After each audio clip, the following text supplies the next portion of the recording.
ദുബായിലും ഷാർജയിലും ഇറാന്റെ ആക്രമണം. ദുബായ് തീരത്ത് കുവൈറ്റിന്റെ എണ്ണ ടാങ്കറിന് നേരെ ആക്രമണമുണ്ടായി.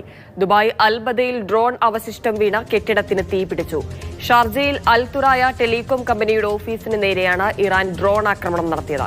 തീർച്ചയായും വലിയ ആശങ്ക ഉണ്ടാക്കുന്നതാണ് ഇപ്പോഴത്തെ ആക്രമണം എന്ന് പറയുന്നത്. ദുബായിലും ഷാർജയിലുമാണ്. ദുബായിലെ ആക്രമണം ആശങ്കപ്പെടുത്താനുള്ള കാരണം പടുകൂറ്റൻ ലോകത്തിലെ തന്നെ ഏറ്റവും വലിയ എണ്ണ ടാങ്കറുകളിൽ എണ്ണ കപ്പലുകളിൽ ഒന്നിനാണ് തീപിടിച്ചിട്ടുള്ളത്. ഈ ആക്രമണത്തിൽ ഇറാൻ ശക്തമായിട്ടുള്ള ആക്രമണം കുവൈറ്റ് തീരത്ത് ദുബായ് തീരത്ത് നങ്കൂരമിട്ടിരുന്ന കുവൈറ്റിന്റെ എണ്ണക്കപ്പൽ അൽ സലമി എന്ന് പറയുന്ന എണ്ണക്കപ്പലിന് നേരെയാണ് ആക്രമണം നടത്തുന്നത്.